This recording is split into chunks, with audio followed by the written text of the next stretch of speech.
All right, y'all. So this is part 2 of Getting to the Closing Table, my 3-part series of everything you need to know and everything that I experienced getting to the closing table, which is when you get your keys and you become an official homeowner. So I'm going to continue that today, but before I jump in, if there are some newbies here, hey, my name is Jocelyn and I'm the founder of Real Estate Prep, which is a community for first-time home buyers that are looking for the tools, tactics, and resources they need to confidently make one of the biggest purchases of their lives, and that is usually their first home. So here, I keep it raw, I keep it real, and I keep it honest, and I'm open to any questions and feedback that you have. So let's get into it. So on the last part 1, I left everybody off at the final walkthrough, and I'll link the part 1 in the description below. But I want to backtrack because I realized that even before you get to, clear to close, like there are inspections that need to happen. Now the amount of inspections that need to happen is going to be dependent on the home, the age of the home, which means how old it is, how new it is, where it is, all these kind of things. For me, I only needed 1 inspection, because of where I lived and the age of the home. So I already knew the inspector that I wanted to work with because I had worked with him before and I had a really good experience, and I just believe in, black dollar circulating. He was really cool. I still use him to this day because I'm looking for, anyway, that ain't none of y'all business. Anyway, so I already reached out to him. He came out, and he actually had to come out twice. So the first time he came out, we had everything lined up, like the home was ready to be, reviewed and all of that. So he calls me and he's like, listen, everything looks good, but we have 2 problems. I said, what problems do we already? We got problems? He was like, yeah, so the water's not on and you have to test the water. It's a part of your inspection. He was like, the water's not on and I will have to deem this as an incomplete inspection, and the gas isn't on. So I can't test the hot water heater. I can't test your heat, so I encourage you to reach out to the builder and see if they can have, these companies come out and turn it on for the purpose of this inspection. Again, this was before the initial walkthrough. So I'm like, listen, y'all still messing up. I'm at the end and y'all still messing up. I already got to pay more at closing, like, what's good? So they're like, oh, we're sorry. We thought he was coming a certain day. And I'm like, no, y'all didn't. We put everything in email. We had a whole thread, me and my agent. So I'm like, whatever. He's coming back on said date. Please make sure it's on. So when he came back, everything was on. So he calls me after that again. He was like, okay, everything looks good. There's a few minor things that I'll note that I think you should revisit with them. And I think one thing was like,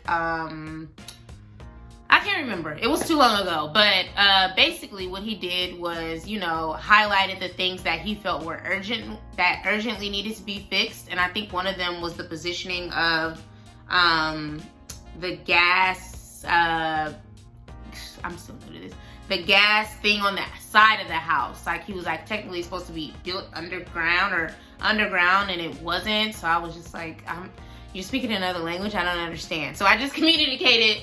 I wrote it down and I communicated it with the builder. He was like, okay, cool, we can fix that. And I think there were 2 other like urgent things, but he was like, honestly, like this house is built very well. Like those were the few things that, need urgent attention. Everything else is like nice to have, or lower priority. You just want to monitor them for later, maybe for the year later inspection, which I actually did. So that was helpful. What I didn't know is that after a year, you want to have your inspector come back out to look over things so that if there are things that need to be fixed, they can fix it under the warranty as a new homeowner of new construction. In particular, it gotta be a new build, and every builder has their own level of warranty. This is just my experience. So that was part 1 of the ghetto games. I mean, you heard all the other ghetto games on part 1, but this is number 1 around part 2 of the ghetto games that I dealt with. So that's the inspection. Ultimately, things looked good. Then, as we were going back to the initial walkthrough, I'm asking questions about everything. I already told y'all, filters, water, hot water heater, all of that. So then we get to the utility room, which is where your washer and your dryer is. So I'm looking at it because I obviously don't have, it's not obvious, but like some homes don't include it. My friend's house, no, I think she had to buy it as well, but I guess some homes include the washer and dryer. Mine did not. So I'm like, okay, looking at this connector, and I'm like, hey, is this electric or is this gas? He's like, he, meaning the builder, he was like, oh, this is electric. So I'm like, cool, because that's better from a, no, he said that it is, did he say it was gas or electric? I can't recall. I think he said it was electric. And I don't know what I was thinking, but I had already started researching, you know, washer and dryer sets, and the electrics were cheaper. Is that it? No, I think he said it was, I don't recall. It was the opposite of whatever one I'm thinking of. I have a gas one right now, and gas is cheaper than electric. So I was like, I think he had told me that it was electric, and I was like, dang, that's gonna cost me more. But it was lower to buy, but on a month-to-month basis, electric costs more than gas. So I'm like, okay, damn, like, that's fine. Like, I have to deal with it. Like, I'm already at the finish line. Like, I'll deal with it. But then I ordered the darn, this is after I closed and everything, I ordered the washer and dryer. They deliver it, try to set it up, and they're like, hey, we don't have a connector. You don't have an electric connector. You have a gas connector. I'm like, what? He told me this was an electric connector. So they had to ship the whole darn thing back. And now I'm another week or two without a darn washer and dryer. They're like, well, do you want us to leave the dryer? I mean, do you want us to leave the washer? And I'm like, for what? I might have to hang my clothes outside. I mean, I'm not new to this. I've done it before. But I was like, no, like, I'll just continue to, you know, go to people's houses and use their washers and dryers. So they're like, no, we're so sorry. I was like, it's not your fault, but this is something that you want to know. And I was like, sir, talking to my builder, like, you told me this was an electric connector. And he was like, no, I didn't. Well, yeah, you did. But anyway, it's a done deal. I was able to swap it out. Didn't have to pay anything extra. I don't recall. So another 2 weeks without washing and drying. Yeah, so I would make sure that you make note of that, because that slows you down, you know? And then another thing that I think you should truly ask for as you do the final walkthrough is lawn care. So I had no idea that there were so many different types of grass. And then when it comes to grass, there's different fertilizers. And when it comes to fertilizers, there's different lawn food. And it's just so much. Like, I'm not that kind of girl. So he's walking me around the perimeter, telling me the things I need to do to maintain the house. And I'm like, oh my God, what kind of grass is this? Bermuda style? And so Bermuda style grass needs a certain type of fertilizer. It needs a certain type of lawn food. And you have to basically tend to it in a certain type of way. And I had no idea. So ultimately, I ended up getting a lawn guy, because I'm like, ain't nobody got time for that.